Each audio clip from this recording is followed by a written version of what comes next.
तो जैसे किसी के ऊपर तंत्र हो रखा है, किसी ने तंत्र क्रिया कर रखी है, तो उसे कैसे पहचाना जाता है? उसकी दिनचर्या असामान्य हो जाना, उसका बोलने का ढंग असामान्य हो जाना। मैं व्यवहार से अलग बता रहा हूँ, बोलने का ढंग, अभी जिस लहजे में, जिस भाषा में। तो क्या कुंडली भी ये चीजें बता देती है कि इसके ऊपर तंत्र क्रिया की जा सकती है या नहीं? कुंडली देख के ये बताया जा सकता है कि जिन लोगों को अक्सर कई दफा पेट की नस ऊपर नीचे हो जाती है ना, वो जिसको धरण जाना, पेट की नाभि टलना होता है, वो भी देख के बताई जा सकती है इसकी पेट की नस जाती है क्या। तो ऐसे कौन से कॉम्बिनेशन है कुंडली में के तंत्र नहीं हो सकता, इस पे तो आपने बता दिया। अगर हो सकता है वो कौन कौन से कॉम्बिनेशन? तो जैसे अभी किया हुआ है, लोग के ऊपर चुड़ैल आ जाती है, भूत आ जाते हैं, तो चुड़ैल की पहचान क्या होती है? लेकिन चुड़ैल की कोई पहचान नहीं है। चुड़ैल एक छलावा है, एक ऐसी बैड एंटिटी है जो एक छलावा है। वो किसी भी रूप में आपके सामने आ सकती है, कोई भी वो रूप बदलने में सक्षम है। क्या आत्मा को व्हाट्सएप और जूम पे देखा जा सकता है? नमस्कार दोस्तों, आपका स्वागत है एक और नए एपिसोड में। मैं हूं आपकी होस्ट, आपकी दोस्त भारती। तो आज का पॉडकास्ट बहुत बेहद खास होने वाला है, क्योंकि हम आज बहुत सारे टॉपिक कवर करने वाले हैं, जैसे ऑटो राइटिंग क्या होती है, सबसे बड़ी बात तंत्र का सच क्या है, वशीकरण सच में एक फोटो से किया जा सकता है, बहुत सारे ऐसे टोटके जो आपने कर लिए तो आपकी बल्ले बल्ले हो ही जाएगी। क्योंकि आज हमारे साथ हमारे स्टूडियो में जो शख्सियत बैठी हैं, वो उन्होंने सालों रिसर्च किया है और हर एक रेमेडीज ऐसी देने वाले हैं कि आपकी लाइफ खुल जाएगी। और आपने अगर वो रेमेडी कर ली तो आपको 110% उसका रिजल्ट मिलेगा ही मिलेगा। 30 सालों से फिल्म इंडस्ट्री के सलाहकार रह चुके हैं, अभी भी हैं, और मैं कह सकती हूँ एक एस्ट्रोलॉजर भी हैं, एक अफ्रीका का काला जादू उसमें भी एक्सपर्टीज़ है, हीलर हैं, वास्तु भी कसर करते हैं, न्यूमरोलॉजिस्ट भी हैं। हर एक कहते हैं ना, ज्योतिष की हर एक शाखा को बहुत डीप में जाकर उन्होंने सीखा है। लोग तो उन्हें वैसे आइडिया बाबा के नाम से जानते हैं, पर अभी हमारे साथ मौजूद हैं हमारे स्टूडियो में एक बिजनेसमैन भी हैं इस टाइम पे करंट में। और मैं पहले इंट्रोड्यूस करा देती हूँ, एस्ट्रोलॉजर डॉक्टर प्रमोद सागर सर। तो स्वागत करते हैं सर का। तो स्वागत है सर आपका। राधे राधे। राधे राधे भाती जी। जैसे बिजनेसमैन मैंने कहा, तो कब से आपका बिजनेस चल रहा है सर, थोड़ा सा इसके बारे में बताइए। देखिए, हम लोग मारवाड़ी बिजनेस है, हमारे यहाँ पुश्तैनी व्यवसाय का ही काम होता है। हम लोगों के, मारवाड़ियों के बहुत कम लोग हैं जो नौकरी में जाते हैं। एक नई पीढ़ी जो बिल्कुल आ गई है, जिनको लगता है विदेश में जाकर जॉब करना चाहिए, अन्यथा हम लोगों के व्यवसाय, मारवाड़ियों के व्यवसाय विदेशों तक भी होते हैं। हाँ, ये है कि अब जो नई पीढ़ी आई है वो अलग अलग सेक्टर्स में जाने लग गई, जिनमें से एक उदाहरण उस नई से पुरानी पीढ़ी का देख लीजिए जो ज्योतिष के सेक्टर में भी आ गई, लेकिन गणेश जी की कृपा से। तो जैसे किसी के ऊपर तंत्र हो रखा है, किसी ने तंत्र क्रिया कर रखी है, तो उसे कैसे पहचाना जाता है? इसके लिए दो अलग अलग चीजें होती है। हमें पहले ये देखना होता है कि किसी के ऊपर व्यक्तिगत रूप से ये चीज चेक करनी है, या जिसका उसके जीवन पे फर्क पड़ रहा है, या उसकी बॉडी पे फर्क पड़ रहा है, या उसकी फैमिली और उसके व्यवसाय पे भी उसका फर्क पड़ रहा है। तो दो अलग अलग एनालिसिस किए जाते हैं। यदि बॉडी पे फर्क पड़ रहा है, ये हमें जानना है कि किसी पे तंत्र किया है, कैसे मालूम चले, तो उसका असामान्य व्यवहार हो जाना, उसका खान पान असामान्य हो जाना, उसकी दिनचर्या असामान्य हो जाना, उसका बोलने का ढंग असामान्य हो जाना। मैं व्यवहार से अलग बता रहा हूँ, बोलने का ढंग, अभी जिस लहजे में, जिस भाषा में, जिस पिच पे ऊंचा या नीचा बोलते हैं, उससे असामान्य है, तो कुछ ना कुछ तो ऐसा है जो इस दुनिया का तो नहीं है। अब तंत्र किया गया है, ये भी देखना आवश्यक है। कभी कभी ऐसा भी हो जाता है कि कोई पर्सनली एक्टिंग का काम करता है, उसको आके घर वालों को 10-15 दिन तक खड़काना है, अपनी वाइफ के साथ उसकी अनबन बन रही है, उसने 1 साल तक प्लान किया है, मैं तो प्रोफेशनली एक्टर हूँ, एक दिन चला जाता हूँ मूड बना के, आज ऐसी एक्टिंग करूंगा 2-4 दिन कि जो वाइफ है बिल्कुल सीधी हो जाएगी, क्योंकि उनको ऐसा लगता है कि वाइफ ही दुश्मन होती है दुनिया में उनकी, जबकि ये नहीं जानते वो उसका ख्याल रखने वाली वो है। सब कुछ छोड़ के अपनी आधी दुनिया को हमेशा के लिए वो आपके पास आती है। तो कुछ लोग ऐसे एक्टिंग भी कर लेते हैं, क्योंकि मेरे सामने ऐसे केस आए, इसलिए मैं आपको अनुभव की बात बता रहा हूँ। ऐसे केस आए कि मैंने जब उसकी कुंडली देखी, मुझे लगा मंगल शुक्र उसका एक साथ है, स्ट्रॉन्ग पोजीशन पे है और 10th हाउस में बैठा है, तो 100% एक्टर आदमी है। और फिर दूसरा, इसका चंद्रमा ठीक है, इसका लग्न सही है, भाग्य सही है, इस पर तो कोई कहीं यकीन नहीं जा सकती। मैंने कहा सही सही बता, तू एक्टिंग कर रहा था ना पिछले 20 दिनों से? नहीं, मैं कसाई हूँ, मैं पठान हूँ। मैं कहा हफ्ता दूंगा, सही हो जाएगा। कौन सा कसाई कौन सा पठान है बता। नहीं सर आपको कैसे मालूम चला? मैं तेरी जन्म कुंडली बता रही है, तू तो एक्टर है प्रोफेशनल। अच्छा, तो क्या कुंडली भी ये चीजें बता देती है कि इसके ऊपर तंत्र क्रिया की जा हाँ सकती जी। है या नहीं? कुंडली देख के ये बताया जा सकता है कि जिन लोगों को अक्सर कई दफा पेट की नस ऊपर नीचे हो जाती है ना, वो जिसको धड़ जाना, पेट की नाभि टलना होता है, वो भी देख के बताई जा सकती है इसकी पेट की नस जाती है क्या, इसको नजर लगती है या नहीं लगती है, लगाई जा सकती है या नहीं लगाई जा सकती। ओके, कुंडली में इतना सब कुछ आता है। भगवान ने पूरा लिख के तो भेजा है आपको, उसको डिकोड करना आना चाहिए। लेकिन ये नहीं कहूंगा मैं कि उससे सब कुछ बताया जा सकता है, क्योंकि उसके लिए आपकी भविष्यवाणी आप तक पहुंचने का सही समय भी तो आना चाहिए। आपको भगवान सही माध्यम भी आप तक पहुंचाएगा। भगवान को लगेगा कि आपकी भविष्यवाणी आप तक पहुंचनी है, प्रमोद को आपके पास भेजा, लेकिन वो एडिटिंग कर रहा है, वो अपना धंधा करने की कोशिश कर रहा है, तो भगवान साइड से हटा देगा उसको कि मुझे मेरा संदेश सीधे सीधे सामने वाले तक पहुंचाना है इस भविष्यवाणी को, तो वो कोई भी डब्बा ढूंढ लेगा। तो ऐसे जैसे अभी आपने बताया कि किसी के ऊपर, जैसे आपने एक एग्जांपल दिया कि उसके ऊपर हो नहीं रखा था, वो नाटक कर रहा था जी, तो ऐसे कौन से कॉम्बिनेशन हैं कुंडली में के तंत्र नहीं हो सकता, इस पे तो आपने बता दिया, अगर हो सकता है वो कौन कौन से कॉम्बिनेशन है? सबसे पहला और सबसे महत्वपूर्ण जो तंत्र होना और नजर लगना, दोनों पे एक समान रूप से प्रभावी होता है। ठीक है। किसी की भी जन्म कुंडली का चंद्रमा कमजोर होना, इससे उस व्यक्ति को सबसे पहले किसी की नजर लगेगी। ठीक है। जिसको हम हाय लगना भी बोलते हैं, बदुआ लगना भी बोलते हैं। नजर के अलावा बड़ी नजर हाय लगना हो जाती है जी। ये तो पहला हिस्सा हो गया। लेकिन किसी के लग्न स्थान का स्वामी, कुंडली का जो फर्स्ट हाउस होता है, इसका स्वामी जिसको लग्नेश कहा जाता है, यदि वो भी कमजोर हो तो उस व्यक्ति के बॉडी पे इफेक्ट पड़ता है, क्योंकि जन्म कुंडली का पहला हिस्सा हमारी बॉडी को रिप्रेजेंट करता है, प्रतिनिधित्व करता है हमारी देह का। तो यदि हमारी देह में गड़बड़ी है, कुछ इम्बैलेंस हुआ है, तो इसका मतलब आपका लग्नेश कमजोर है, उस पर अटैक किया गया है, साथ में चंद्रमा कमजोर है, तो निश्चित रूप से वो जो अटैक किया गया है वो इनविजिबल अटैक है। राहु और शनि की भी स्थिति अनुकूल नहीं है, और साथ में केतु भी यदि पीड़ित है तो तयशुदा है मैटर ब्लैक मैजिक का है।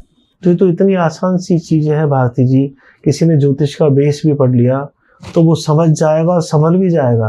उन व्यावसायिक लोगों से जो देखते ही कुंडली कहते थे तुझ पे तो ब्लैक जादू क्या हुआ, किसी ने कुछ करवा दिया है। अब वो सवाल का जवाब मुझे आज तक नहीं समझ में आया कि आप मेरे पास जन्म कुंडली दिखाने आई और आपने कहा कि आइडिया बाबा देखिए जन्म कुंडली मेरी बेटी की है, ये देखो 10-15 दिनों से कुछ ठीक नहीं है। मैं देखते कहूँगा भारती जी पहले तो 5 मिनट सोचूंगा, आदि तो आप यूं ही सकते में आ जाएंगी, इसका मतलब कुछ गंभीर मैटर पे बोलूंगा, इस पे किसी ने कुछ करवा दिया है।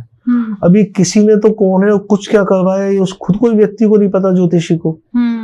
भाई कह दो ना उसको कि भाई इस बच्ची की जन्म कुंडली के ये ग्रह कमजोर है, जिसकी वजह से इसके ऊपर कुछ ऐसा प्रकोप हो सकता है, या कोई दैवीय प्रकोप है। दैवीय पे ऐसे तो दैवीय प्रकोप होता ही नहीं है। ये कहा जा सकता है कि दैवीय शक्तियां इससे नाराज चल रही होंगी, उनको प्रसन्न करना है, या फिर तो इसके अतृप्त है उनको तृप्त करना है, या इस बच्ची को नजर लगी। लेकिन किसी ने कुछ करवा दिया तो इसमें तो आप खुद ही नहीं समझ पा रहे तो सामने वाले को क्या समझाएंगे। लेकिन जन्म कुंडली से मालूम चल जाता है कि क्या किसी पे कुछ किया गया है नहीं। बिल्कुल। तो जैसे अभी किया हुआ है, लोग के ऊपर चुड़ैल आ जाती है, भूत आ जाते हैं, तो चुड़ैल की पहचान क्या होती है? चुड़ैल की पहचान तो एक्चुअल में कोई पहचान ही नहीं है, बल्कि कोई जो आपस में एक जोड़ा होता है, चाहे वो गर्लफ्रेंड बॉयफ्रेंड का होता है, हस्बैंड वाइफ का होता है, मेल फीमेल का होता है, जब गुस्से में आ जाते हैं तो जेंट्स के मुंह से निकल ही जाता अक्सर कि चुड़ैल, मैं इस बात को पहले से जानता था, तू ऐसी है चुड़ैल। तो ये तो कॉमन वर्ड्स की as a part of joke बात हो गई। लेकिन चुड़ैल की कोई पहचान नहीं है। चुड़ैल एक छलावा है, एक ऐसी बैड एंटिटी है जो एक छलावा है, वो किसी भी रूप में आपके सामने आ सकती है, कोई भी वो रूप बदलने में सक्षम है।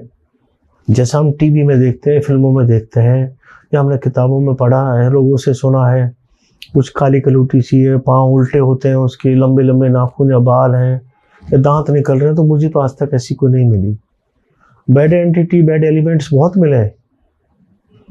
जब मैं सफर में होता हूँ, चूंकि मैक्सिमम जो ट्रैवलिंग है मैं वो बाई रोड करता हूँ अपनी गाड़ी से, तो मुझे ऐसी शक्तियां जो मिलती हैं वो पहाड़ों में मिलती है, और मोस्टली हिमाचल प्रदेश में मुझे ज्यादा मिली है ऐसी, क्योंकि मैं उधर बगलामुखी पे ज्यादा जाता हूँ, बनखंडी बगलामुखी पे, या धर्मशाला मैक्रोडगंज की, या चंबा से नीचे हिमालय की घाटियों में अक्सर मैं चले जाता हूँ उन साधुओं, उन महात्माओं, उन बड़ी आत्माओं को देखने के लिए। क्या कोई ऐसा मुझे मिल जाए 1000 साल 2000 साल का तपस्वी। तो जब मैं रात को सफर करता हूँ अपने राजस्थान से, अपने होम टाउन से हिमाचल प्रदेश के लिए, तो पहाड़ों में मुझे रात के टाइम ऐसी मिल जाती है, कभी कभी दिन में भी मिल जाती है, कुछ महिला का रूप से, कभी कोई बच्ची के रूप से। तो एक दफ़ा एक ऐसी घटना हुई, आपको सच्ची घटना बताता हूँ। एक लाल रंग की साड़ी में एक पूरी मेकअप के साथ, जेवरों के साथ, रात को लगभग 1 बजे होंगे, मैं बगलामुखी पे जाने वाला था, पहुंचने वाला था। तो ऊना से थोड़ी दूर पहले, ऊना डिस्ट्रिक्ट जो पड़ता है, तो ऊना शहर से कुछ दूर पहले हम पहाड़ पे से, जब पहाड़ की साइड से निकल रहे थे, तो मेरे ड्राइवर ने कहा कि सर बीचों बीच सड़क पे एक लाल रंग की साड़ी पहन के कोई लेडीज खड़ी है, शायद उसको लिफ्ट की जरूरत है। तो मैंने उससे कहा कि लिफ्ट की जरूरत है, इसके लिए इस आधी रात में 1 बजे कौन आएगी महिला? कोई गाड़ी में से भी छूट गई होती तो उसके साथ कोई अटैची, कोई लगेज होना चाहिए था। वो खड़ी है, भली चंगी दिखाई दे रही है तुझे, और तू ये बोल रहा है कि जेवर भी दिखाई दे रहे हैं। खासा मुझे कुछ गोल्ड के से जेवर दिखाई दे रही है। वो हाथ दे रही है दोनों हाथों से। मैंने कहा 2 हाथों से कभी कोई लिफ्ट नहीं लेगी। तो उसने कहा सर मैं क्या करूँ, मैं कितनी डिस्टेंस पे? फिर मैंने भी खिड़की से देखा तो लगभग पहाड़ों पर दूर का भी थोड़ा दिख जाता है, यदि लंबी सड़क हो तो लगभग 1 किलोमीटर से पहले ही वो खड़ी हुई थी। अच्छा।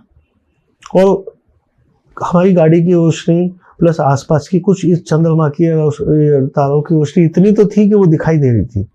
तो मैंने उससे कहा कि थोड़ा सा रुक जा, हम देखते हैं वो क्या कुछ हो सकता है, 1-2 गाड़ियों को निकल जाने दे, नहीं तो फिर हम लोग तो आगे बढ़ेंगे।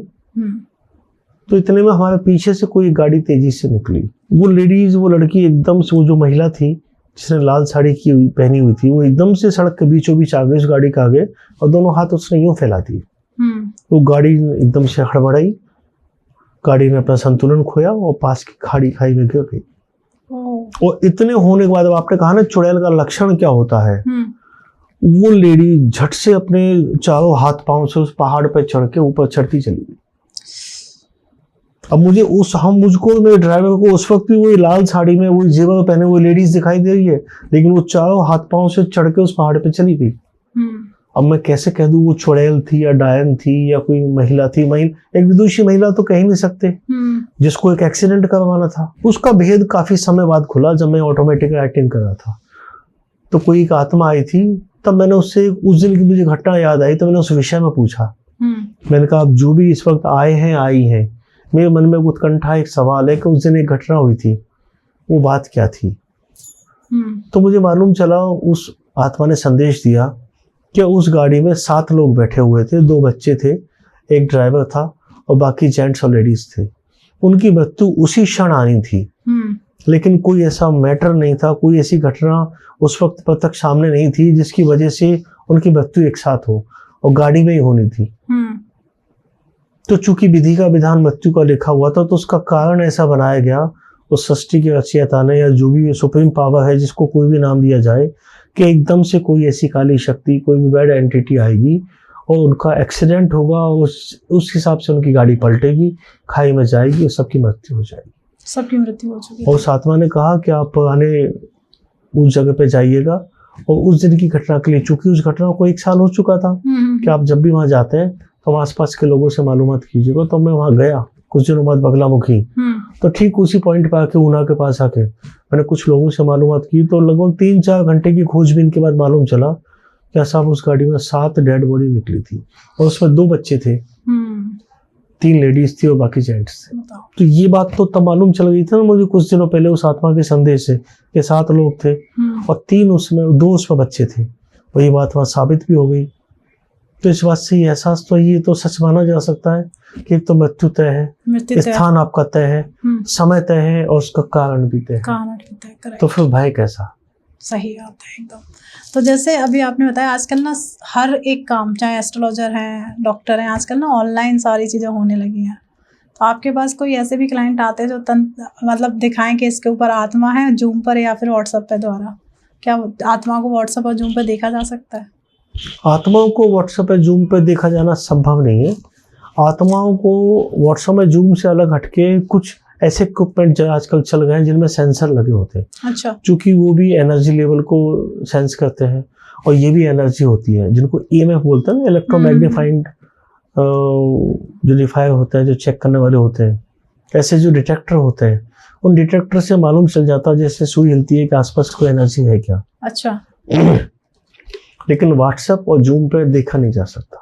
हाँ, यदि किसी को ऐसा अभ्यास है कि किसी के ऊपर कोई ऐसी शक्तियां आती हैं या कोई किसी के ऊपर किसी का साया है और वो व्यक्ति किसी का आभा मंडल पढ़ने में सक्षम है, तो वीडियो कॉलिंग के जरिए या किसी की फोटो देख के या जूम पे उससे ऑनलाइन वीडियो लाइन सेक्शन में ये देख सकता है उसको आभा मंडल को चेक करके कि जो व्यक्ति या जो महिला या जो बच्ची सामने है उसके ऊपर किसी का साया है या उसकी एनर्जी लेवल में कुछ असंतुलन है। ओके। लेकिन ऐसा संभव नहीं है, ऐसा तो फिर हर कोई बन जाएगा तांत्रिक और ये आत्माओं को हर कोई पकड़ लेगा। हम लोग ही आज तक इसमें सक्षम नहीं हो पाए। 30-40 साल इन चीजों को सीखते सीखते हो गए। उस समंदर के किनारे बैठे एक लोटा भी नहीं ले पाए, जिसमें व्हाट्सएप और जूम पे तो कहाँ पकड़ पाएंगे। हाँ, आभा मंडल के संतुलन को, जिसको आजकल कहीं मैं अच्छे पॉडकास्ट देख रहा हूँ जिसमें इतने विद्वान विशेषज्ञ महिलाएं और लोग आते हैं जो आगा पढ़ने में सक्षम है। मैं उनसे मिला तो नहीं हूँ, लेकिन उनकी बातों से मैंने अंदाजा लगाया कि वो आगा किसी का भी पढ़ लेते हैं। तो ऐसे जो लोग भी हैं जो उस आभा मंडल को पढ़ने में सक्षम है, वो उस आभा मंडल के असंतुलन को तुरंत पकड़ सकते हैं और उससे ये अंदाजा लगाया जा सकता है कि क्या कोई ऐसी बैड एंटिटी, कोई बैड एलिमेंट्स या कोई ऐसी आत्मा भूत प्रेत इस व्यक्ति की देह में है। ओके। तो आजकल एक चीज और चल रही है, कुंडली जागरण। जी, क्या सच में कुंडली जागरण हो सकता है? पहले तो जिन लोगों को कुंडलिनी जागरण करवाना है, पहले उनको समझ के आना चाहिए उसका उद्देश्य क्या है। क्यों कुंडलिनी जागरण करवाना चाहते हैं? क्योंकि कुंडलिनी में जो 7 चक्र होते हैं उसका जो मेन बेसिक, जिसको रूट चक्र बोलते हैं यानी मूलाधार, यदि वो हल्का सा भी उसमें वाइब्रेशंस आ जाएगा ना, तो किसी भी व्यक्ति को वो 5-6 महीने के लिए लूज मोशन हो जाएंगे या 5-6 महीने के लिए उसका पेट साफ होना, उसका पोटी आना बंद हो जाएगा। सिर्फ मूलाधार में हल्का सा वाइब्रेशंस भी आ गया तो। और जिसमें तो मैं आजकल देख रहा हूँ गूगल पे भी, यूट्यूब पे भी, फेसबुक पे भी काफ़ी सारे लोगों को पैकेज चल रहे होते हैं। 3 दिन में कुंडलिनी जागरण हो जाएगा, 7 दिन में आपके सप्त चक्र खुल जाएंगे। तो मैं आज तक नहीं समझ पाया, मैं इतना बड़ा हो, मतलब इतनी मेरी आयु हो गई, 35, 36, 40 साल मुझे इस लाइन में हो गई, मुझे तो ऐसा एक सिंगल व्यक्ति नहीं मिला जिसका मूलाधार भी जागृत हो। आजकल तो क्योंकि जब मैं डिवाइन हीलिंग करता हूँ तो मैं ये चेक करने की कोशिश करता हूँ किसी भी व्यक्ति या किसी भी जो पेशेंट आता है उसकी स्पाइनल कॉर्ड पे हाथ रख के अलग अलग चक्कर पे, कि उसमें जो वार्मिंग होती है, उसमें जो हीटिंग होती है, उसमें जो वाइब्रेशंस आ रहे हैं वो कितना उस पर डिस्टर्बेंस है या उसकी जो वाइब्स है कितनी कम ज्यादा है। जागरण होता है तो बहुत दूर की बात है। सिर्फ वाइब्रेशंस को कोई पकड़ लेता है, उसमें भी एक लंबा अभ्यास चाहिए होता है। तो डिवाइन हीलिंग से मैं इतना अंदाजा लगाने की कोशिश करता हूँ कि इसका फलाने चक्कर में इतनी सी वाइब्रेशंस अप डाउन से मुझे महसूस हुई है या हीटिंग, तो इससे ये चेक किया जा सकता है कि हाँ शायद इसको ये प्रॉब्लम चल रही होगी फिजिकल। तो कुंडलिनी जागरण होना, किया जाना, किसी का जागृत हो जाना, किसी के जरिए कुछ भी कोई शुल्क लेके या कोई पैकेज लेके या कोर्स करवा के या कोई कैंप लगा के करवा दिया जाना, ये तमाम चीजें मेरे हिसाब से तो मैं नहीं मानता कुछ इसमें होता होगा। हालांकि मैं वैसे किसी कैंप में नहीं गया, लेकिन मेरा इतने सालों का अनुभव है, मुझे तो आज तक मैं करोड़ों लोगों से जीवन में मिला हूँ, मैं आधी दुनिया घूम चुका हूँ। मैं उन्हीं लोगों से तो बहुत ज्यादा मिलने की कोशिश करता हूँ जिनके अंदर बहुत विशेष शक्तियां होती है, ताकि मैं कुछ सीख सकूं, उनका शिष्य बन के कुछ पा सकूं।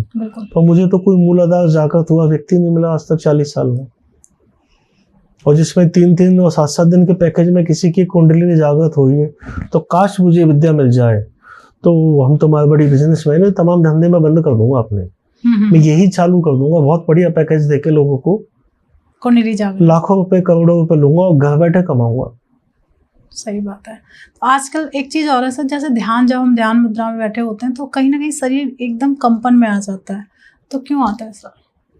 जब कभी भी हम बिना अभ्यास के लिए ध्यान में जाते हैं, एकाग्रता में जाते हैं जी, हमारे मन को साधने की कोशिश करते हैं, वो तो मन जो चंचल है ना, हमारी देह में जो ऊर्जा लगातार जो बहती हुई है, जो ऊर्जा व्याप्त है, जिसका वाइब्रेशन चल रहा है, उसमें एकदम डिस्टरबेंस तो आएगा ना। आप एकदम से चलती हुई गाड़ी को रोकने की कोशिश करेंगे तो गाड़ी तो डिसबैलेंस तो होगी ना। तो ये जो देह तो हमारी अंदर से तो चलायमान है ना, हमारा मन तो चलायमान है, तो आप एकदम से उसको ध्यान में जाके या अंदर जाके अपने आप में उसको रोकने की कोशिश करें, एकदम से स्पीड ब्रेक मत दीजिए। इसके लिए हमारे महर्षियों ने, योगियों ने अष्टांग योग क्यों बनाया?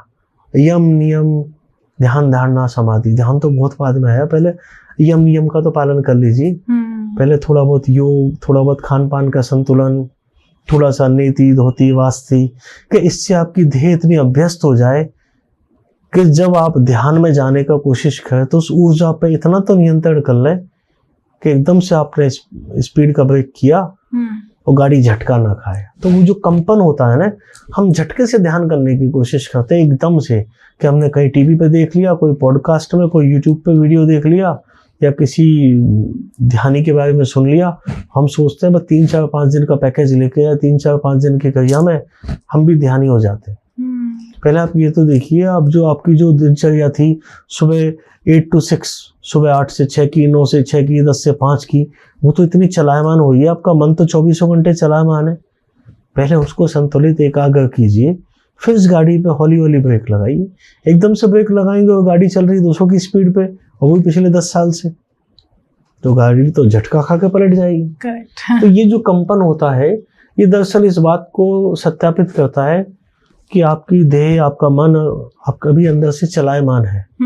तो पहले इसको कंट्रोल कीजिए, इसको एकाग्र कीजिए, इसकी स्पीड, इसका टेम्पो कम कीजिए, फिर ध्यान में जाने की कोशिश कीजिए।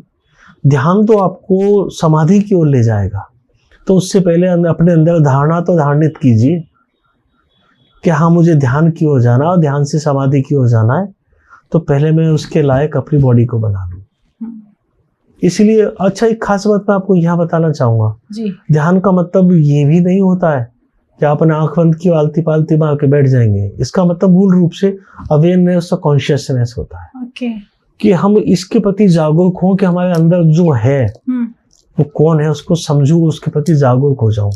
और ना आपका बच्चा सीढ़ियों से चढ़ उतर रहा हो एकदम से तेजी से, आप उससे क्या कहेंगे? सबसे पहले आराम से उतरो, ध्यान से उतरना। सड़क क्रॉस करो, ध्यान से चलो, ध्यान से चलो। गाड़ी तेज चलाओ भाई, ध्यान से चलाओ, ध्यान से चलाओ। तो वो तालती पालती मार के तो बैठा ही नहीं, उसने तो आंखें बंद नहीं की हुई है, उसके पास तो कोई योगा मैट ही नहीं है, उसने तो कोई गले में रुद्राक्ष नहीं डाला हुआ। फिर उस बच्चे को आप कैसे बोल रही हैं? हम कैसे कह रहे बेटा ध्यान से पढ़ाकर, ध्यान से पढ़ाकर, ध्यान से अपना ध्यान रखो। हाँ, वो तो हाथ में कुछ पिज्जा पकड़ा हुआ है, पढ़ रहा है, या अपने स्टडी टेबल पे बैठा हुआ है, आप बोल रहे हो उसे ध्यान से पढ़ाकर। ध्यान का मतलब होता है अवेयरनेस, कॉन्शियसनेस, होशो हवास में रह के कुछ भी करना। यानी आप अंदर के परमात्मा को जानना चाहते हैं, उसके लिए आप ध्यान में जाइए। आप कौन है उसको जानना चाहते हैं, उसके लिए ध्यान में जाइए। यानी होशो हवास में आइए अंदर से। बाहर से तो आप होशो हवास में, लेकिन अंदर से बेहोश चल रहे हैं, तो वही सचमुच ध्यान है। बाकी आलती पालती मार के बैठना और ये ढोंग पाखंड करना, या ये कैंप वैम्प लगाना, खुद भी भटकना और दूसरों को भी भटकाना, ये तो देखिए सबका अपना अपना सिस्टम है। जैसे आई कांटेक्ट करके क्या सच में वशीकरण किया जा सकता है? ये सचमुच जो भारतीय जी वशीकरण नहीं होता। आई कांटेक्ट के जरिए जो लोग सम्मोहन का थोड़े बहुत दिनों का अभ्यास कर लेते हैं, उनकी आंखों में इतनी सी शक्ति आ जाती है कि कुछ समय विशेष के लिए 1 मिनट, 2 मिनट, 5 मिनट, 1 घंटे के लिए किसी को सम्मोहित किया जा सकता है, और वो व्यक्ति अपने होश हवास को बैठेगा। तो उसका थोड़ा सा वो तीव्र अभ्यास कर लेते हैं, सिर्फ ठगी के लिए, लोगों को सम्मोहित करके कुछ भी लूटपाट के लिए, क्योंकि उनका इंटेंशन ही गलत होता है। तो उन्हें उतनी सी क्रिया करनी होती है कि बस आंखों में इतनी शक्ति पैदा करनी है, त्राटक के माध्यम से थोड़ा सा सम्मोहन सीख के, और वो उनका इंटेंशन, उनकी जितनी सी ताकत होती है ना, आधा घंटे की, 1 घंटे की, तो वो 1-2 लूटपाट ठगी के बाद वो समझ जाते हैं कि हमारी कैपेसिटी इतनी है कि हमने जिसको टारगेट बनाया वो 2 घंटे, 3 घंटे, 1 घंटे सम्मोहित रहेगा। इतने में वो लूटपाट करके अपना काम चले जाता है। तो वशीकरण तो होता ही नहीं है। और वशीकरण का मुख्य मतलब तो होता है सामने वाला आपके फेवर में आ जाए, करेक्ट, और खुशी खुशी आ जाए। ये तो लूटपाट और ठगी है। ये तो आप 10 दिन का त्राटक का अभ्यास कीजिए, या आप साहब को करवाइए, अपने स्टाफ को करवाइए। वो इसलिए करवाइए, त्राटक के अभ्यास से वो जो सम्मोहन की शक्ति आपकी आंखों में पैदा होगी ना, जब आप किसी गेस्ट के साथ सवाल जवाब करेंगी, तो सामने वाला, मतलब उसको आपको सम्मोहित नहीं करना, लेकिन आई टू आई कांटेक्ट में आपके उनके बीच में एक टेलीपैथिकल वेव्स डेवलप हो जाएगी। यानी हम लोग फिर एक से ना एक सब्जेक्ट पर मूव होंगे, टेलीपैथी पे, टेलीपैथिकल वेव्स कनेक्ट हो जाएंगी जी। और झट से आप जो बोलना चाहिए उससे पहले आपके गेस्ट ये समझ जाएंगे कि भारती मैम अब इसके बाद शायद इस सवाल पे आ सकती है, या शायद मुझे इस विषय पे जाना चाहिए। जी। जैसा भी हमारे बीच में हुई है ना, मुझे लगता है वशीकरण करने में लगी हुई है। आप कुछ पूछना चाहिए, उससे मेरे मन में वो सवाल ऑटोमेटिकली आ रहा है। हाँ। मैं उस सब्जेक्ट पे अपने आप आ जाता हूँ। तो टेलीपैथी। तयशुदा है, आपने टेलीपैथिकल वशीभूत किया मुझे। मैं अगले पॉडकास्ट में इस बात का विशेष ख्याल रखूंगा भारती जी। तो अब टेलीपैथी के बारे में बात कर लेते हैं कि टेलीपैथी की कैसे जाती है लोगों। टेलीपैथी करने के लिए हमें अपनी मानसिकता, अपनी मानसिक शक्तियों को एक जगह संग्रहित करना होता है जी। मानसिक एकाग्रता के माध्यम से। टेलीपैथी कुछ भी तंत्र मंत्र नहीं है। टेलीपैथी कोई बहुत बड़ा ऐसा कोई विद्या नहीं है। टेलीपैथी विशुद्ध रूप से एक विज्ञान है। जैसे आजकल आप देख रहे होंगे कुछ मैटर चल रहा है, कुछ मैं टीवी पे और ये यूट्यूब पे देख रहा हूँ, कुछ मेंटलिस्ट, कुछ इल्यूजनिस्ट है जो अपना अपना कमाल दिखाते हैं। कुछ न्यूज चैनल्स के प्रोग्राम में भी, कुछ स्टेज के लिए भी, स्टेज पे काम करने वालों के लिए वो कहते हैं कि कुछ मेंटलिज्म है, इल्यूजनिस्ट है। लेकिन मैं बात तो मेंटलिज्म पे, इल्यूजनिस्ट पे आता हूँ कि इल्यूजन और मेंटलिज्म का जो काम करते हैं वो इस विज्ञान को जानते हैं और उस विज्ञान का अभ्यास करके वो आपसे कहते हैं कि आप कागज पे कुछ लिख के अपने बटुए में रख लीजिए, बैठ जाइए, बात कीजिए, मैं आपसे बात करता हूँ, फिर थोड़ी देर बाद मैं आपसे कहूंगा और वो चीज उसमें लिखी हुई वही मिलेगी। हाँ, ऐसा होता है। तो वो टेलीपैथिकल वेव्स के जरिए वो मेंटलिज्म किया गया है। वो लोग न सिर्फ मेंटलिज्म में इल्यूजन के एक्सपर्ट होते हैं, उन्होंने अपनी टेलीपैथी की जो कैपेसिटी है उसको भी एक्टिव किया होता है। देखिए, कभी भी हिप्नोटिज्म, मेंटलिज्म, मैस्मरिज्म, वशीकरण, जादूगरी और ये जो तमाशा दिखाना, इसके अलावा इल्यूजन वगैरह, ये सब कुछ एक अकेला कुछ भी नहीं होता है। ये एक कॉम्बो होता है। इस कॉम्बो को सबको मिला के ही एक नई विद्या पैदा की जाती है जिसको तमाशा कहते हैं। तमाशा कहते हैं, करेक्ट। और वही चीज लोगों को चमत्कार दिखने लग जाती है। तो बस वो ऐसा ही जो होता है टेलीपैथी में होता है। सिर्फ आपको टेलीपैथी पे ही काम करना है। तो मैं तो दर्शकों को कहना चाहता हूँ कि वो आज ये पॉडकास्ट देख के कल से टेलीपैथी पे कुछ देखना चाहते हैं, जानना चाहते हैं, चमत्कार जानना चाहते हैं और समझना चाहते हैं, तो छोटे छोटे अभ्यास घर में कीजिए। आप घर में बैठे हैं, अपने बेडरूम में बैठे हैं, आप हस्बैंड है, अपनी वाइफ के विषय में सोचिए कि वो किचन में है, लौटते हुए मेरे लिए कॉफी बना लाएगी वो। उनको आवाज मत दीजिए, आप बनी एक सिंगल थॉट्स को फेंकिए हवा में, वातावरण में, जो भी उनका नाम हो आपकी वाइफ का, कि आप मेरे लिए कॉफी बनाइए, एक कड़क कॉफी, कम मीठी, ज्यादा मीठी, जो भी आपका टेस्ट हो, कड़क हो, लाइट हो, और उसको ऐसे ट्रे में सजा कर मेरे फलाने फेवरेट कप में या फलानी चीज बनाइए। तो उसके लिए एक सर्टेन सेंटेंस होना आवश्यक है। टेलीपैथी का अभ्यास करने के लिए मुख्य चीज ये, जो भी आप अभ्यास के दौरान कुछ करना चाहते हैं उसमें एक सर्टेनिटी हो। कुछ खास शब्दों को चुन के एक मुख्य अपना वाक्य बना लीजिए और उस वाक्य को रिपीट कीजिए। आंखों में अपनी, ध्यान में अपनी उनकी छवि बनाते हुए कि आप अपनी वाइफ को आदेश दे रहे हैं। कुछ देर बाद, 1-2 दिन के अभ्यास के बाद आप देखेंगे कि आप बेडरूम में कहीं भी बैठे हैं, आपने कॉफी का ऑर्डर मन ही मन दिया उन तक, और एकदम से वो आएंगी कमरे में एंटर होते हुए कि मैं किचन से आई थी, मैंने सोचा पता नहीं मुझे क्यों लगा कि आपके लिए बढ़िया सी कॉफी बना ले चली। अरे वाह। तो इससे जल्दी तो आपको अभ्यास का चमत्कार देखने को कहाँ मिलेगा। तो घर में कीजिए, आप देखिए टेलीपैथी के कैसे चमत्कार होते हैं। बिल्कुल, एक पॉडकास्ट ही करते हैं टेलीपैथी पे, एक बिल्कुल। और हम लोग पॉडकास्ट ऐसा करेंगे लाइव, बिल्कुल, कि जो लाइव चलते चलते दर्शक देखेंगे टेलीपैथी का चमत्कार क्या होता है। और ये कोई भी कर सकता है। हाँ, इसकी मजेदार बात यह है, कोई दर्शक कितना भी कोशिश करे इसका दुरुपयोग नहीं हो सकता।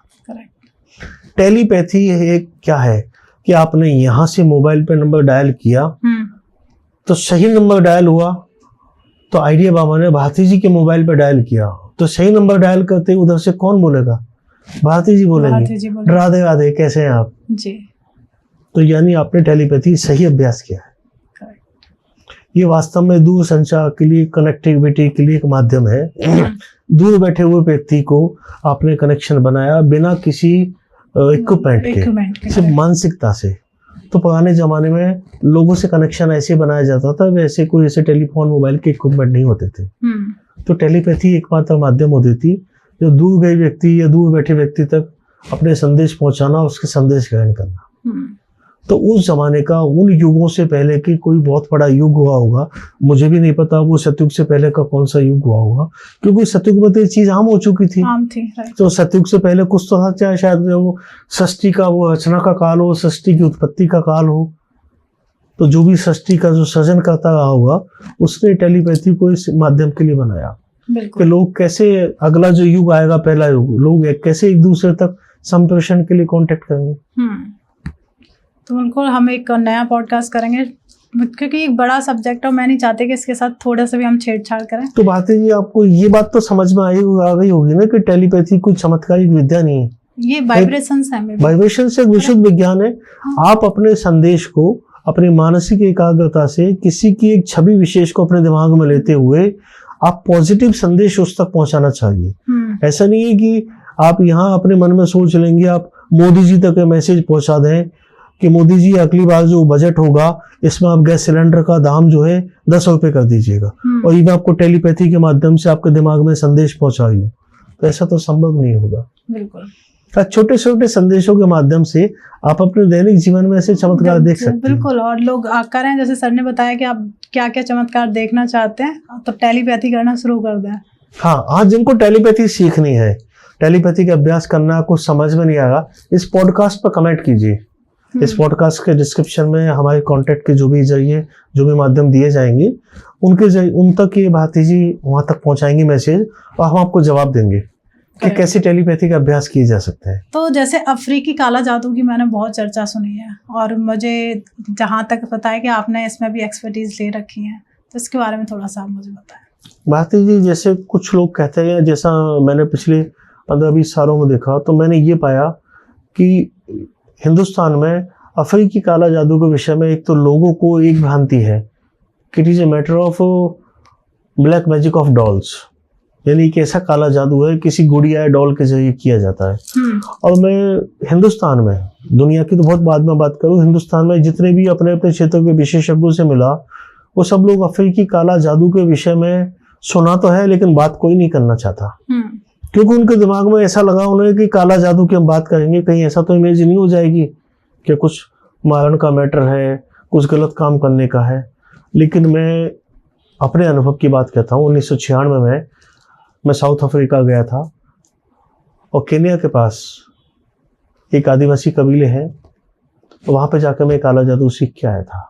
और तब मुझे मालूम चला, जो अफ्रीकी काला जादू जिसको वूडू कहा जाता है, उसमें तो बहुत कुछ है, लेकिन भ्रांतियां कुछ और फैली हुई हैं। लोगों को लगता है कि इसमें इंसानों की बलि दी जाती है, पशुओं की बलि दी जाती है, लोगों को मारा जाता है, लोगों की आत्माओं को वश में किया जाता है, लोगों को मानसिक रूप से गुलाम बना दिया जाता है। तो आप ये भी तो सोचिए, अभी मैंने जब कुछ देर पहले टूल्स की बात की थी कि तंत्र के कैसे अलग अलग उपयोग और दुरुपयोग होते हैं, एक चाकू से क्या क्या उपयोग और दुरुपयोग किया जा सकता है। तो वो जो शक्तियां आपको काला जादू सीखने के जरिए मिलती है, वुडू सीखने के जरिए, उनका आप सदुपयोग क्यों नहीं कर सकते? क्यों आप किसी को मारने में लगे हुए हैं? क्यों किसी बीमार व्यक्ति की जान नहीं बचा सकते? क्यों उस वुडू की उन क्रियाओं के जरिए, उन मंत्रों के जरिए किसी बीमार व्यक्ति को जो दवाइयां नहीं लग रही, वो दवाइयां उसको लगने लग जाए, वो जल्दी उसका इलाज हो जाए, जल्दी स्वस्थ हो जाए। तो मैंने तो वुडू में यही सीखा। इसलिए मैं तो यही कह सकता हूँ, शायद किसी को अतिशयोक्ति लगे कि हिंदुस्तान में एकमात्र अकेला मैं वुडू को जानने वाला हूँ, क्योंकि मैं 1996 के बाद भी कई बार गया, अब वुडू को सीखा, जाना, समझा, और उसको पॉजिटिविटी में, फिर उसके बाद मैंने मॉडर्न वुडू को जाना। एंशिएंट वुडू तो वो था जिसमें इंसानों की बलि लगती थी, बहुत सदियों पहले, सालों पहले, जब उनके कबीलों में अशिक्षा थी, अज्ञानता थी, लोग नहीं जानते थे, तब उनके माध्यम भी ऐसा होता था। आज जो मॉडर्न वुडू बना है, उसमें मनोकामना पूर्ति के लिए वुडू का बहुत सही सदुपयोग है। इसीलिए मेरे पास आने वाले लोगों में, चाहे वो भक्त हैं, क्लाइंट हैं, मुझे जानने वाले हैं, मैं वुडू की क्रियाएं, वुडू के मंत्र भी बताता हूँ कि इसको कीजिए और चमत्कार देखिए। क्योंकि काला जादू में, अफ्रीकी में, वुडू में कोई देवी देवता नहीं है, कोई भगवान नहीं है, वहां कोई राक्षस नहीं है, वहां तो सिर्फ आत्माएं हैं। वो खास आत्माएं जिनको उन वुडू के, उन मंत्रों, उन स्विच वर्ड के जरिए उनसे कांटेक्ट किया जाता है, उनसे अपना मनोकामना पूर्ति का काम करवाया जा सकता है। यानी उन आत्माओं की शक्तियां तो जागृत हो जाएंगी उन क्रियाओं के जरिए, उन रिचुअल्स के जरिए, उन मंत्रों के जरिए, और वो आप तक पहुंचेंगी, आप तक संदेश पहुंचाएंगी, या आपके आसपास महसूस करवाएंगी, या आपकी क्रियाओं का फल आपको मिलेगा। तो ये जो वुडू है, जिसके प्रति भक्तियां, जैसे आप देख रहे होंगे आजकल एक वीडियो काफी चल रहा है फुटबॉल मैच का, कि फुटबॉल के खिलाड़ी खेल रहे हैं, तो एकदम से क्लिपिंग आती है, एक महिला है जिसके हाथ में गुड़िया है जिसपे 15 नंबर लिखा हुआ है, उसमें पिन चुभोती हुआ, exactly at the same time वो फुटबॉल के खेल में 15 नंबर की जर्सी पहने हुए खिलाड़ी उसके सीने में दर्द होता है, वो गिर जाता है, उसकी मृत्यु हो जाती है, जो भी whatever जो भी हाँ, हुआ। एक शायद मैंने रील देखी। ये मुझे भी कुछ लोगों ने बताया था। उसके बाद मैंने वो इतनी सी घटना देखी, तो मुझे देखने के बाद लगा कि मैंने जितना वुडू को सीखा उसमें तो कहीं भी ऐसा नहीं था। मैंने तो वो वुडू भी सीखा था, वो एंशिएंट वाला भी, उसमें भी कहीं ऐसा नहीं था कि ऐसे पिन चुभोई जाए और एकदम से किसी की मृत्यु हो जाए। उसमें हाँ, मैंने जिस ओझा जो वहाँ के जो उस कबीले के जो मुखिया थे, उसने मुझे ये बताया था मेरे मीडिएटर के जरिए। मैं तो देखिए अफ्रीकी भाषा नहीं जानता, मेरे मीडिएटर के जरिए मुझे उसने बताया कि उसने अपने बड़े बुजुर्गों से सुना था कि कभी ऐसा होता था कि वो जो मिट्टी का एक पुतला बनाते थे या पेड़ के पत्तों से जो पुतला बनाते थे उसमें कुछ कांटा चुभोते थे, उसके शत्रुओं को पीड़ा होती थी। अच्छा। लेकिन उस ओझा ने मुझे ये भी बताया कि मैं जो आपके साथ वुडू का एक्सपेरिमेंट कर रहा हूँ, ये जो आपको वुडू सिखा रहा हूँ, इसमें कहीं भी वो क्रिया शामिल नहीं है, क्योंकि मैं खुद नहीं जानता हूँ। हाँ, उसके विषय में आपको बता सकता हूँ, लेकिन मैं खुद नहीं जानता हूँ, तो मैं आपको ये समझा नहीं पाऊंगा, सिखा नहीं पाऊंगा। तो मेरे पास तो ऐसा कोई एविडेंस नहीं है, और ना मैं इसकी ऐसी किसी क्रिया का साक्षी हूँ। जैसा वुडू के बारे में लोगों को गलत फहमी है कि वुडू से किसी को मारा जा सकता है। जैसे लोगों की सक्सेस के लिए कोई वुडू का उपाय कर सकता है जिससे उसे सक्सेस मिल जाए? हाँ, बिल्कुल किया जा सकता है। वुडू का एक सामान्य उपाय जो कोई भी बिना इसकी क्रियाकलाप है, बिना मंत्रों के कर सकता है। जिनको घर में, जिनके जीवन में कोई भी सफलता एकदम से नहीं मिल पा रही है लाख मेहनत के बाद भी, या घर में किसी वास्तुविद ने को ऐसा लगाओ कि वास्तु की यहाँ पे असंतुलन है वास्तु की वजह से, या घर में कलेश हो, घर में समृद्धि का वातावरण ना हो, तो वो प्रतिदिन संध्या के वक्त जब सूरज छिप चुका हो या छिपने वाला हो, छिप रहा हो, उस वक्त अपने घर में 3 लाल, 3 नीली, 5 पीली और 5 हरी मोमबत्तियां जलाएं। ठीक है। और उनको प्रतिदिन कुछ दिन तक जलाएं और कुछ खुशबूदार अगरबत्तियां जलाएं। और संभव हो सके, जिनको ये संभव ना हो अगरबत्ती जलाना, आजकल जैसे बड़ी सोसाइटियों में कुछ वो डिफ्यूजर लगे होते हैं कि अगरबत्ती को डिटेक्ट कर लेते हो, एकदम से पानी छूट जाता है, तो वो खुशबूदार परफ्यूम छिड़क लें, लेकिन मोमबत्तियां जलाएं। तो कुछ दिनों का अभ्यास के बाद आपको लगेगा कि घर में पॉजिटिव वातावरण आ गया। ये एक वुडू का बड़ा अच्छा अभ्यास है जो मैंने सैकड़ों लोगों पे करवाया। क्या बात है, बहुत अच्छा। जब पॉजिटिविटी की बात चली रही है तो घर में जो नेगेटिविटी हो जाती है, हाँ जी, घर को पॉजिटिव करने के लिए वुडू का कोई अच्छा सा उपाय प्लीज जरूर बताएं। वुडू का जो मूल अभ्यास है, जो वुडू मूल क्रियाएं हैं, उसमें जितना मैंने सीखा उसमें तो नमक का प्रयोग बताया गया था कि वहां तो चूंकि समंदर होता था जहाँ वुडू के कबीले वाले लोग रहते हैं, तो वो तो समंदर के किनारे जो नमक की जो झाग इकट्ठे हो जाते थे उससे वो उपाय करते थे। लेकिन मैं उसको मॉडर्नाइज करके आपको बताता हूँ। प्रतिदिन पोंछा हमारे सभी के घरों में लगता है, उसमें आप साबुत नमक को पीस के, चूंकि उस साबुत नमक को जब आप पीसेंगे तो उसमें कुछ मिलावट नहीं होगी, या साबुत नमक की डली को पोंछे वाले पानी में डाल दीजिए, उससे घर में सुबह शाम पोंछा लगाइए, ये प्रतिदिन पोंछा लगाइए। ये सचमुच एक वुडू का एक अभ्यास है, वुडू की एक क्रिया है। चूंकि नमक में इतनी एक तासीर होती है, जो नमक का केमिकल रिएक्शन होता है NaCl, सोडियम क्लोराइड, तो वो नेगेटिव कणों को पॉजिटिव में बदल देता है। तो वुडू के अभ्यास के दौरान मैंने इसको मॉडर्नाइज करने की कोशिश की कि वो जो नमक का प्रयोग है उसको यहाँ ऐसे किया जा सकता है। लोगों को नजर बहुत ज्यादा लगती है जी, तो नजर ना लगे और नजर को दूर किया जा सके तो उसके लिए क्या उपाय कर सकते हैं? वुडू का उपाय बताऊं या बिना वुडू का? जो भी आप बताएं। अच्छा, जो तो आप ऐसा कीजिए कि बहुत अच्छी चीज बताता हूँ। रुद्राक्ष की बात तो सभी लोग करते हैं जी। आपको कहीं से काला रुद्राक्ष मिल जाए, ठीक है, काले रंग का मिल जाए, छोटा बड़ा मोटा पतला किसी भी मुख का हो, उसको काले धागे में डाल के या तो फ्राइडे के दिन या सैटरडे के दिन, शुक्रवार या शनिवार को अपने घर की किसी बुजुर्ग महिला, और घर में कोई बुजुर्ग महिला ना हो तो घर की किसी महिला से, और वो भी ना उपलब्ध हो किसी के पास, मान लो कोई अकेला अपने जॉब की वजह से दूर रहता हो, तो खुद अपने घर में उसको पहन ले, भगवान का स्मरण करके सुबह ध्यान पूजा करके। क्योंकि यदि वो मैं बात करूंगा उस वुडू के लिए, उस ब्लैक बीड्स को लाने की, तो उसके लिए तो आपको साउथ अफ्रीका जाना पड़ेगा। नहीं तो काली लकड़ी का कोई टुकड़ा, आजकल कई तरह की लकड़ियां चल रही है, आप देखेंगे तो फेसबुक और वो यूट्यूब पर कई विज्ञापन भी चल रहे हैं, वो काली तरह की काली बीड्स की लकड़ी जो फिल्म स्टार साउथ के पहनते हैं, ये भी एक टुकड़ा आपको मिल जाता है, तो उसको भी आप काले धागे में डाल लीजिए। ठीक है, क्योंकि वुडू में ऐसी लकड़ी का उपयोग होता था, तो वैसी लकड़ी यदि वो आपको मिल जाती है, जिसको इवोनी माला कहते हैं, इवोनी बीड्स कहते हैं, तो वो आप डाल लीजिए, तो वो भी वुडू का इफेक्ट है, नजर नहीं लगेगी। और युवा आप यदि महिला है और सक्षम है तो अपनी कमर में काला धागा शनिवार में बांधिए, ठीक है, और बाई एंकल पे, आप लेफ्ट एंकल पे काला धागा, सूती धागा होना चाहिए, चाहे वो कमर में बांधे या उस पे, वो नहीं कि फैशन की वजह से रेशमी बांध ले। काला धागा होना चाहिए, सूती होना चाहिए, और वो पहले कभी उपयोग में ना आया हो। ठीक है। और कैंची से कोशिश करें उसको कैंची से ना काटे। ओके। बहुत मजबूरी हो तो एक फ्रेश ब्लेड लीजिए और उस ब्लेड से उस पर कट लगाएं, उस ब्लेड को फिर फेंक दीजिए। ठीक है। या जल में तो प्रवाह नजर नहीं करवा लगेगी। दीजिए। हाँ जी।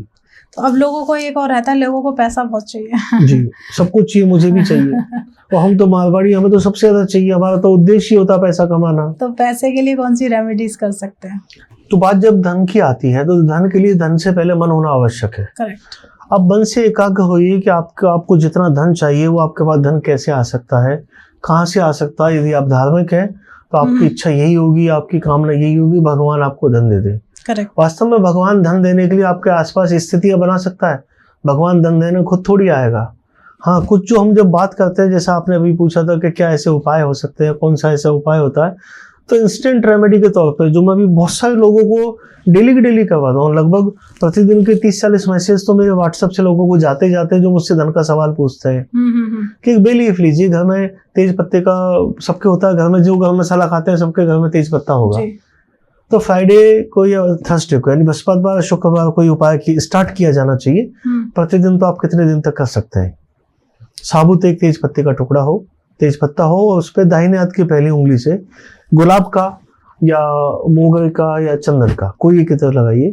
लेकिन उससे पहले यदि आपको कोई स्पेसिफिक धन चाहता है कि एक महीने में मुझे 10 लाख की आवश्यकता है, तो आप उस पर किसी भी रंग के पेन से, बस काले रंग का पेन ना हो, कोई भी शाही हो चलेगा। ठीक है। शाही नहीं भी हो, पेन नहीं भी हो, तो आवश्यकता नहीं पेन ही हो, आप उंगली से काल्पनिक रूप से उस पत्ते पे लिखिए। यानी उस पत्ते तक अपनी एक मनोकामना आपको पहुंचानी है कि हे तेज पत्ते महाशय, मुझे एक महीने में 10 लाख की आवश्यकता है। तो इस ब्रह्मांड में जो भी पॉजिटिव शक्तियां हैं, तो तेज पत्ते की जो गंध होती है, उसकी कनेक्टिविटी होती है, इस ब्रह्मांड से बहुत जुड़ी हुई होती है। तो मैं आपके माध्यम से संदेश पहुंचाना चाहती हूँ कि मैंने जो उंगली से या पेन से या शाही से जो लिखा है 10 लाख एक महीने में मुझे चाहिए, किस वजह से और क्यों चाहिए वो भी लिखिए। ऐसा नहीं है कि आपको डायमंड की अंगूठी खरीदनी है और हस्बैंड ये चाहते कोई मेरा बजट नहीं, और आप लिख देगा नहीं मेरे हस्बैंड के जरिए मुझे डायमंड की अंगूठी 10 लाख रुपए खरीदनी है, तो उस बेचारे का तो बजट बिगड़ जाएगा। करेक्ट। या जो भी आपका बच्चा है वो चाहे कि जबरदस्ती मुझे तो एक बाइक लेनी है फलाने ब्रांड की जो 3-4 लाख की आती है, और आप माँ बाप का बजट ही नहीं है।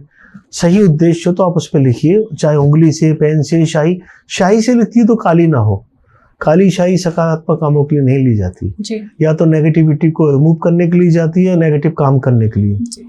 तो उंगली से या शाही से लिखिए 10 लाख रुपए कितने दिन में चाहिए, आपका उद्देश्य क्या है।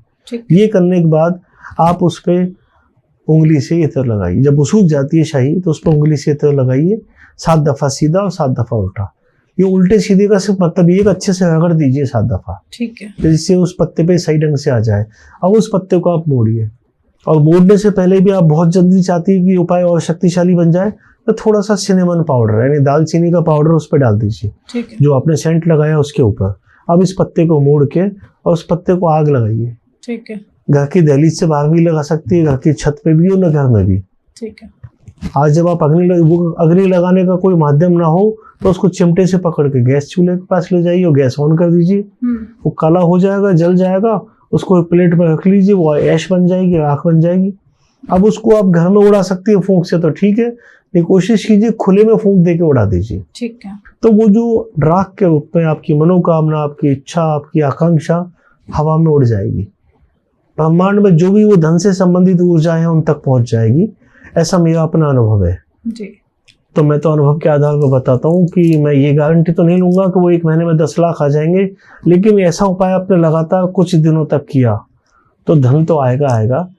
साधन और माध्यम क्या होंगे ये वो आप खुद देखेंगे। क्या बात है। ऐसे ही पति पत्नी में झगड़े बहुत हो जाते हैं, दोनों में आपस में बनती ही नहीं है, तो उसके लिए क्या रेमेडी कर सकते हैं? यदि आप वो पति पत्नी यदि एक बेडरूम में ही सोते हैं लड़ाई झगड़े के बावजूद, तो बेडरूम के किसी भी एक कोने में 1 किलो से ज्यादा वजन का देशी फिटकरी का टुकड़ा रख लीजिए खुले में।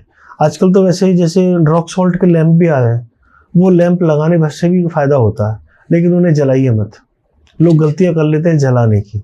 जलाने से वो जो सॉल्ट की जो एनर्जी है वो डिफ्यूज हो रही है जी। तो उसको बचाइए, उस एनर्जी को खत्म करने से बचाइए। रॉक सॉल्ट का लैंप ले आइए, उसको सजावट के रूप में लगाइए। ठीक है। या देशी फिटकरी का बड़ा टुकड़ा की। ये चूंकि मैंने आसान उपाय बताया, आप थोड़ी देर पहले भी ऑफ द रिकॉर्ड पूछ रही थी कि आसान टोटके होने चाहिए जो हमारे दर्शक उससे जल्दी कनेक्ट कर जाते हैं। क्योंकि तांत्रिक क्रियाएं बताएंगे तो वो नहीं करने में सक्षम हुए तो तो मैं टोटके भी आपको वही बता रहा हूँ, जो टोटके लाख टके के टोटके इसलिए हैं वो। बिल्कुल, जैसे बच्चों का पढ़ाई में मन नहीं लगता है जी, और कोई ऐसा टोटका ही हो या फिर रेमेडी हो जिससे बच्चों को पढ़ाई मन। यदि वो जो बच्चा जहाँ पढ़ता है उसकी स्पेसिफिक उसकी अलग स्टडी टेबल है तो उस पर उस क्रिस्टल के कुछ टुकड़े रख लीजिए। स्फटिक की बॉल हो सकती है, स्फटिक का पिरामिड हो सकता है, या आपकी कैपेसिटी अच्छी है, आप थोड़ा पैसा खर्च कर सकते हैं माँ बाप, तो स्फटिक का सही यंत्र रख लीजिए। ठीक है। वो मंत्र सिद्ध हो ना हो कोई फर्क नहीं पड़ता, स्फटिक अपना कमाल दिखाएगा। तो स्फटिक या क्रिस्टल या कांच की बॉल वहां लटका दीजिए। कुछ हो ना हो तो इतना कोशिश कीजिए कि बच्चे के पढ़ने के समय, बच्चे के पढ़ने की जो मुंह की दिशा है वो उत्तर दिशा की तरफ हो। उत्तर दिशा से पॉजिटिव वाइब्रेशंस आती है जो आपकी याददाश्त को बढ़ाती है। आजकल डिप्रेशन बहुत हो रहा है लोगों को, एंजाइटी, डिप्रेशन, तो उसके बचाव के लिए भी कोई रेमेडी की जा सकती है? हाँ जी, बिल्कुल की जा सकती है। इसके लिए आप प्रतिदिन पीने के पानी में थोड़ा सा, यदि 1 बूंद गंगा जल, 2 बूंद गंगा जल डाल सकती हैं और उसको पिए। या जो मंदिरों में आपने देखा होगा, एक बहुत पुराना विज्ञान था, आज भी हम मंदिरों में जाते हैं, हमें चरणामृत देते हैं पंडित जी, एक तांबे के पात्र में से 3-4 दफा पानी हमारे हाथ में डालते हैं और उस पानी में आपने देखा होगा तुलसी के पत्ते रखे होते हैं। घर में ऐसा काम कर लीजिए आप, ये डिप्रेशन, टेंशन, एंजाइटी ये सब खत्म हो जाएगी। इसके लिए आपको अल्कोहल यूज करने की जरूरत नहीं है। घर में एक तांबे की लोटिया में आप प्रतिदिन सुबह सुबह स्वच्छ पानी भर के 4-5 तुलसी के पत्ते तोड़ के रख लीजिए। 2 बातों का विशेष ख्याल रखें, वो घर की महिला बहन, बेटी बहन, बस वो मासिक धर्म से ना हो, ताकि क्योंकि उस वक्त हम तुलसी को हाथ नहीं लगा सकते। और एक संडे के दिन, रविवार के दिन तुलसी का पत्ता मत तोड़िए। तो आप हफ्ते में एक दफा 7-8 दिन के तुलसी के पत्ते तोड़ लीजिए, एक ही तांबे की लोटिया को पानी में डाल दीजिए और उसी को 7 दिन तक चलने दीजिए। पानी खत्म हो जाए वरना पानी बदल दे दीजिए। तो वो पानी जैसे जैसे आपकी बॉडी में जाएगा, फिजिकल, मेंटल, स्पिरिचुअल प्रॉब्लम तो आपकी खत्म ही होती चली जाएंगी। टेंशन और एंजाइटी तो बहुत छोटी सी बात है। बिल्कुल। तो ऐसे किसी के ऊपर तांत्रिक क्रिया या नेगेटिविटी है, उसको पहचानने के लिए कौन सा टोटका किया जाए? उसको पहचानने के लिए आपको कोई टोटका करना है तो सबसे पहले तो आप एक काम कीजिए कि वो यदि आपके घर का ही कोई सदस्य है तो उस घर में देशी कपूर, जिसको भीमसेनी कपूर भी कहते हैं, एक मिट्टी के दीपक में प्रतिदिन जलाइए सुबह शाम। ठीक है। और कोशिश कीजिए वो व्यक्ति आपके सामने बैठा हो या वो बैठी हो। और दूसरा उपाय यह है कि मिट्टी के दीपक में गाय का घी और जो ड्रुई की बाती है, यानी मिट्टी के दीपक लीजिए, उसमें ड्रुई के हाथ से बनी हुई बाती हो, उसमें गाय का घी भर के और थोड़ी सी 2-3 दाने आप काले सफेद तिल के और 2-3 दाने पीली सरसों के डाल दीजिए और मिट्टी के दीपक को आप जलाइए। इन गाय के घी में जो दीपक है उसको जलाइए और उस व्यक्ति को बोलिए उसकी तरफ देखे। यदि उसके अंदर ऐसी कोई भी ऊपरी बाधा या कोई ऐसी इनविजिबल एंटिटी, बैड एंटिटी होगी, ब्लैक एंटिटी होगी, तो वो एकदम से सामने आ जाएगी। उसके मतलब उसका व्यवहार असंतुलित हो जाएगा, असामान्य हो जाएगा। तो यदि इस घटना के होने के बाद तुरंत वो घटना होती है तो आप समझ जाइएगा, पहचान जाइएगा कि इसके अंदर कुछ ऐसा है जो हम इस लोक का नहीं कह सकते, इस दुनिया का नहीं कह सकते। आजकल देखा है कि गर्लफ्रेंड बॉयफ्रेंड का ब्रेकअप बहुत ज्यादा हो रहा है और रिश्तों में भी कहीं ना कहीं ब्रेकअप्स आ ही रहे हैं, तो आपस में हस्बैंड वाइफ के भी ब्रेकअप्स हो जाते हैं, तो उसके लिए भी कोई टोटका है कि इन दोनों का लाइफ अच्छी चले और ब्रेकअप्स ना हो? हाँ जी, ऐसे केस मेरे पास रोजाना मुझे देखने को, सुनने को मेरे पास आते भी हैं। तो मैं उनको तो यही कहता हूँ, आपके पास खर्चने के लिए पैसा नहीं है, कोई आप स्टोन वगैरह नहीं पहन सकते, कोई बड़ा उपाय नहीं कर सकते, तो दोनों की एक फोटो लीजिए छोटी छोटी सी। ठीक है। और दोनों पे कोई भी गुलाब का सेंट लगाइए। गुलाब का सेंट आपके पास अवेलेबल नहीं हो, शहद आपके घर में होता है, दोनों फोटो पे दाहिने हाथ की जो ये अनामिका उंगली होती है, इससे शहद लगाइए, दोनों फोटो को आपस में चिपका दीजिए और या तो कपड़े में, कागज में, पॉलीथीन में लपेट के किसी अनजान जगह पर रख दीजिए। अनजान जगह का मतलब गुप्त जगह जिस पर किसी का हाथ ना लगे, या कहीं बहते पानी में फेंक दीजिए। आपका जो ब्रेकअप है वो ठीक हो जाएगा, हस्बैंड वाइफ के बीच में बनने लग जाएगा। लेकिन इसको वशीकरण के लिए काम मत लीजिएगा, उल्टा पड़ जाएगा। ओके, बहुत अच्छी रेमेडीज दी हैं और thank you so much Pramod sir, आप आए और काफ़ी अच्छा लग रहा है आपसे बात करने का। पर सबसे पहले होता है हमारे ऑडियंस को कोई मैसेज आप देना चाहेंगे? मैं अपने दर्शकों को एक बात कहना चाहूँगा कि देखिए, मुझ पर गणेश जी की कृपा थी और वो चाहते थे कि मेरे भाग्य में यही लिखा है कि मैं इस तंत्र मंत्र की लाइन में आऊँ, एक मारवाड़ी व्यवसायी होने के बावजूद भी। लेकिन मैं आप सब लोगों से एक बात कहना चाहूँगा, जब तक आपके दैनिक जीवन में बहुत ज़्यादा आवश्यकता ना हो, बहुत कठिन परिस्थिति ना आए, आप ये तंत्र मंत्र, टोने टोटको, इनका उपाय, इनका सहारा मत लीजिए।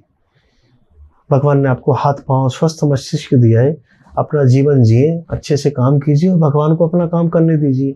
जब तक तकलीफ ना हो, जब तक डॉक्टर के पास मत जाइए। ये तंत्र मंत्र तांत्रिक ज्योतिषी भी डॉक्टर ही तो होते हैं, आपके स्पिरिचुअल डॉक्टर होते हैं। रोजाना हालचाल पूछने मत जाइए, वरना खुद तकलीफ में आ जाएंगे, और ना डॉक्टरी करने की कोशिश कीजिए। बस इस संदेश को आपने समझ लिया तो बहुत सारी वो बातें समझ जाएंगे जो संदेश के पीछे के छिपे हुए संदेश है। बिल्कुल। और फिर से again thank you so much, बहुत कुछ सीखने को मिला और इतने इंटरेस्टिंग टॉपिक आपने बताए कि मन कर रहा था कि पॉडकास्ट फिनिश ही ना हो, पर वही होता है, ऑडियंस का भी एक टाइम रहता है कि ज़्यादा लंबा पूरा देखते नहीं, हमारी पूरी मेहनत को जाया कर देते हैं। और थैंक यू सो मच मेरी प्यारी ऑडियंस, आपने हमें यहाँ तक देखा और सुना। और प्लीज़ जितना ज़्यादा हो जाए इस पॉडकास्ट को शेयर कर दीजिए अपने फ्रेंड्स और फैमिली के साथ, और भर भर के कमेंट करिए। हो सकता है बहुत सारे प्रश्न आपके हैं, बहुत सारे सवाल आपके दिमाग में विचार चल रहे हैं, उनको जाया मत जाने दीजिए। कमेंट बॉक्स आपके लिए ही बनाया हुआ है, आप उसमें भर भर के कमेंट कर सकते हैं। और प्लीज़ चैनल को सब्सक्राइब कर लीजिए, फ्री ऑफ कॉस्ट है। मिलते हैं एक नए एपिसोड में, जब तक आप अपने घर में स्वस्थ रहें, मस्त रहें। राधे राधे।